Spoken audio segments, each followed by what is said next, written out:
हो सकता है आप मेरी वीडियोस नहीं देख पा रहे हो। इसकी वजह मेरी वीडियोस पर लगने वाला बैन है। इस सूरत में आप या तो वीपीएन इस्तेमाल कर सकते हैं या फिर अपना कंट्री चेंज करके कोई भी और कंट्री कर दें, तो आपको मेरा चैनल पेज और मेरी तमाम वीडियोस दिखाई देने लगेंगी।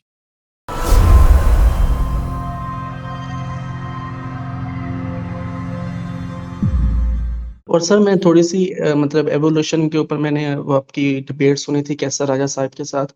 तो मैं क्या मेरा एक जनरल पॉइंट ऑफ व्यू है, वो ये है कि इस्लाम को खतरा आपसे उतना नहीं है जितना कैसर राजा साहब से है। वो पता नहीं कहाँ से ऐसी लॉजिक्स निकाल के लेकर आते हैं, मैं खुद सर पकड़ के बैठ जाता हूँ कि बंदा अब उनसे क्या बात करे।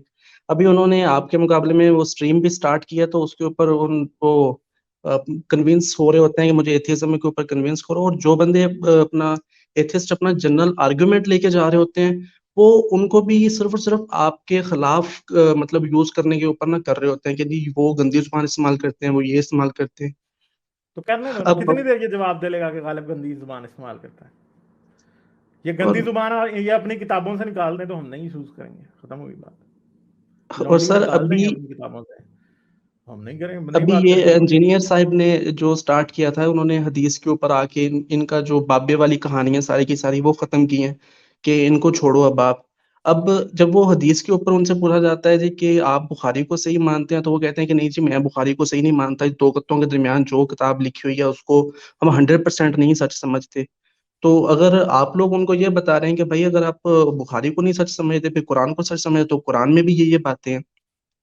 तो अब वो जो मुनकरे हदीस हैं वो कुरानिस्ट बन जाते हैं, और जो कुरानिस्ट हैं, अब मैं तो इस बात पे हैरान हूँ कि मुसलमानों के कोई 72 क्या 7200 फिरके हैं, जहाँ पे अब हर बंदा मॉडर्न तरीके से अपनी अपनी वो करने लगा हुआ है, उसकी ट्रांसलेशन, उसकी इंटरप्रिटेशंस, उसमें कुछ समझ नहीं आ रही। मगर ये हमारी फतह है। मैं आपको ये बता दूं, आपको जरा भी इस बात को इस तरह लेने की जरूरत नहीं, ये हमारी फतह है। अगर कैसर राजा भी बैठ के रोज ये बात करता है ना कि मुल्हिद मुझे आके कायल करें, तो आप बात बताएं, वो एथीज्म को अपना तख्ता मश्क बना रहा है। और ये याद रखें कि एथीज्म को वो इस्तेमाल नहीं कर, हम इस्लाम को अपना तख्ता मश्क बनाते हैं ना, तो इस्लाम इतना कमजोर है कि हम दिन रात इस्लाम की ऐसी की तैसी फेरते हैं। हम रोज इस्लाम में से 100 ऐसी बातें निकाल के दिखा सकते हैं, एथीज्म में से वो क्या निकाल लेगा। एथीज्म का जो इशू है ना इस वक्त, ये ग्लोबल ट्रेंड है, ठीक है। एथीज्म वो चीज करता है जो कि इनके मजहब हर चीज फेल हो चुके हैं करने में। एथीज्म दो इंसानों को कहीं भी जोड़ देता है। वो रेसिज्म में बिलीव नहीं करते, वो जेंडर इनइक्वालिटी में बिलीव नहीं करते, वो जेंडर्स को इक्वल समझते हैं, ठीक है। वो एलजीबीटीक्यू राइट्स को ठीक समझते हैं, वो ग्लोबल कल्चर को एक्सेप्ट करते हैं। वो ये नहीं मानते कि जो है ना हर इंसान को जज करना कि जी फलां फलां के साथ सेक्स कर रहा है वो जरूरी चीज है, ठीक है। वो साइंस को रिस्पेक्ट देते हैं एथीस्ट। और सर ये मैं ग्लोबल एक थोड़ा ट्रेंड सा है पॉइंट ये एड ऑन करना चाहूंगा। नहीं, ठहर जाए, मेरी बात कंप्लीट होने देना यार। ये ग्लोबल ट्रेंड है, लोग जुड़ रहे हैं आपस में। मैंने अगर एक अमेरिका के बंदे से बात करनी है, एक पाकिस्तानी आदमी जो इस्लाम में बिलीव करता है, वो किसी अमेरिकी से बात करेगा या किसी चाइनीज से बात करेगा, वो उसके साथ कनेक्ट ही नहीं कर सकता, वो उसकी सोच को समझने के काबिल ही नहीं है। क्यों? क्योंकि वो हमेशा उसे इस्लाम के चश्मे से देखेगा। मगर एक एथियस्ट उसको एक इंसान के चश्मे से देखेगा, वो देखेगा कि इसका कल्चर क्या कहता है। अगर एक एक एक चाइनीज औरत ने अगर एक एक शॉर्ट्स पहन के आ गई है, एक छोटा सा कच्छा पहन के आ गई है, तो आप उसको जज नहीं करेंगे। क्यों नहीं करेंगे? क्योंकि आपको पता है उसकी मर्जी है भाई, वो जो मर्जी पहने, ठीक है। और मैं ये समझूंगा, मैं उसे गाली नहीं दूंगा कभी भी। मैं जब से एथियस्ट हूं, मैंने कभी किसी औरत के कपड़ों के बारे में ये सोचा ही नहीं है कि वो उसने गलत कपड़े पहने। और मैं उसको देखता भी नहीं। कई बार औरतें ऐसी सामने आती हैं जिन्होंने कपड़े इस तरह के पहने होते हैं कि जो प्रोवोकेटिव होते हैं, क्योंकि हमारी पाकिस्तानी दिमाग की ट्यूनिंग हुई हुई है, तो हमें लगता है। मगर मुझे हमेशा ये पता होता है कि अगर मेरी नजर पड़ी है तो मैं गलत कर रहा हूं, वो नहीं कर रही गलत। उसकी मर्जी है, वो जो मर्जी पहने। अगर मर्द टांगे नंगी छोड़ सकता है और किसी कोई उसको गंदी नजर से नहीं देखेगा, तो औरत को क्यों देखेगा? देखें, हमें राइट नहीं है। उसकी मर्जी है भाई, उसकी मर्जी है, वो जो मर्जी पहने।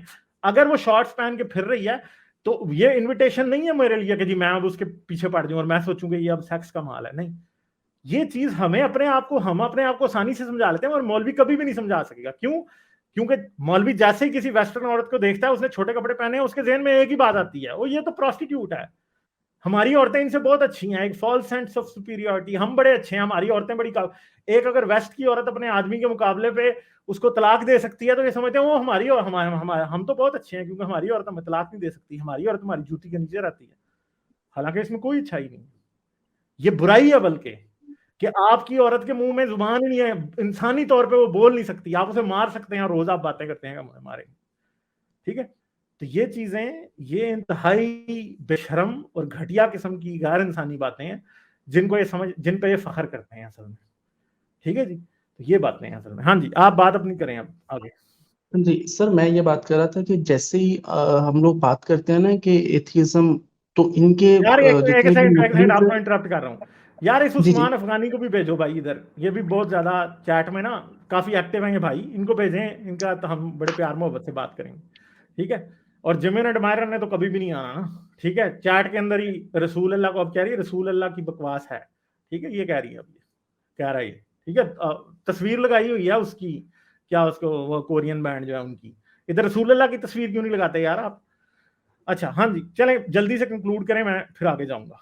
जी जी। अच्छा सर, मैं ये बात कर रहा था कि जैसे ही एथिज्म का हम लोग तस्करा करते हैं ना, इनके जहन में फौरी तौर पर ये आता है कि एथिज्म जो है वो नंगी लड़कियां, शराब और मतलब जिंदगी का कोई मकसद नहीं। बस वो इनके इनकी नजदीक जिंदगी की, एथिज्म। वो इनके दिल की ख्वाहिश है, नंगी लड़कियां और शराब असल में। हर सर यही पाकिस्तानी बात के है। दिल की ख्वाहिश है वो, बस।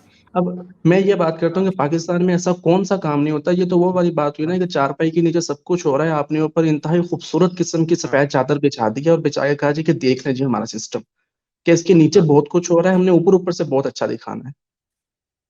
हाँ, एग्जैक्टली। और सर मेरा एवोल्यूशन के ऊपर एक क्वेश्चन था कि अभी मतलब मैं ना बहुत बार इरादा बनता है मैं कैसा राजा साहब की स्ट्रीम पे जाऊं, जाके उनसे सवाल करूं, लेकिन उनका मैं मतलब उनका सुन नहीं सकता जो जिस किस्म की वो लॉजिक और रैशनैलिटी पेश करते हैं। तो मेरा आपसे सवाल ये है कि मुसलमान अब बिग बैंग को कुरान से साबित कर रहे हैं कि हर चीज को हाँ जो है वो एक नुक्ता आगाज से आगाज हुआ था। अब वो भी हाँ जो नुक्ता आगाज से भी एवोल्यूशन तो हुई है यूनिवर्स की भी, अब उस चीज पे इनका बिलीव है। अब जब ये कहते हैं कि इंसान के ऊपर बिलीव नहीं है, तो अब ऐसा थोड़ी हुआ था कि एक साइड से जब बिग बैंग हुआ तो उस नुक्ते में से शेर कूद के आ रहा था, दूसरे साइड से हाथी कूद के आ रहा था, तीसरे साइड से बकरी निकल के आ रही थी, ठीक है जी, और हम्म, फिर वो पांचवी साइड से कहीं से इंसान निकल के आ गया। तो मुझे इस बात की समझ नहीं आती, बिग क्या बैंग को जी। ये कुरान से साबित कर रहे होते हैं और थ्योरी ऑफ एवोल्यूशन हाँ के वो अगेंस्ट भी ये इस है तरह कि, से खड़े होते हैं। हाँ बिग बैंग को वो मान लेते हैं, मगर जो है ना, वो वो नहीं मानते उसको एवोल्यूशन। वो इसलिए नहीं मान सकते कि एवोल्यूशन उनकी ये आदम हवा वाली कहानी को झूठ साबित कर देती है। एवोल्यूशन फिर ये साबित कर देती है कि भाई मर्द और औरत बराबर हो सकते हैं। एवोल्यूशन ये साबित करती है कि आप इंसान जो है कोई स्पेशल नहीं है, आपके कोई सरखाब के पार नहीं लगे हुए, आप नॉर्मल हैं। ठीक है, ठीक है, ये जी बात जी। है। अच्छा सर, मेरा इसके ऊपर मैंने थोड़ा सा स्टडी किया था, तो वो सूरह निसा की पहली आयत के अंदर लिखा हुआ है कि हमने मर्दो औरत को एक जान से पैदा किया।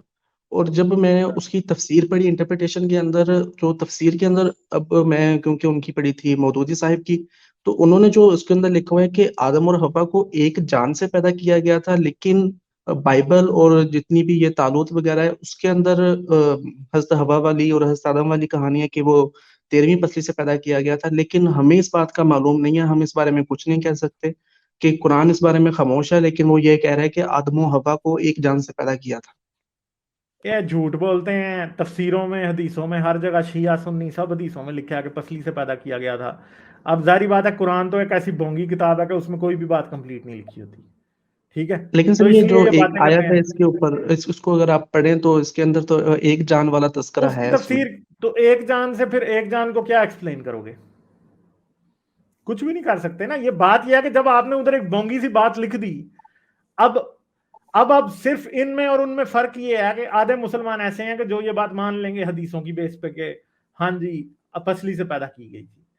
आधे ऐसे हैं कि जो हदीसों के इनकार करते हैं, आधे नहीं, बहुत थोड़े जो हदीसों का इनकार करते हैं वो ये कहेंगे नहीं जी जी हम इस बात की तफसीर नहीं करेंगे सिर्फ और सिर्फ कि हाँ जी एक जान से पैदा करने का मतलब क्या है।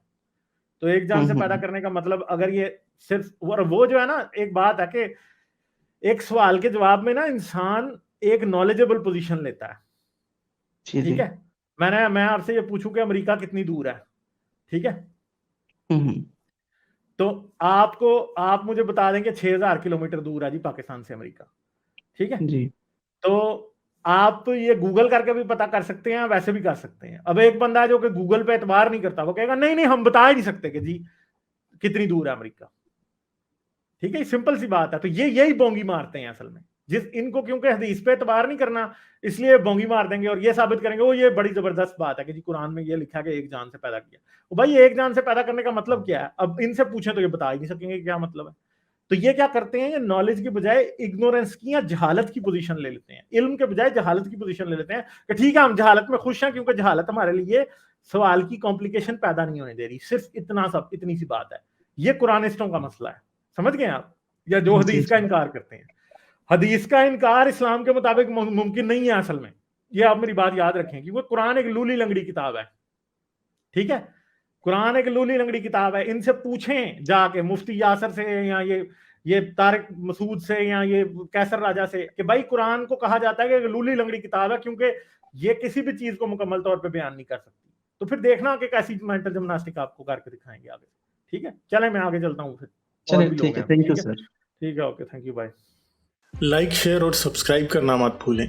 इसके साथ साथ आप मेरे चैनल को पेट्रियन पर सपोर्ट कर सकते हैं। पेट्रियन का लिंक वीडियो की डिस्क्रिप्शन में है।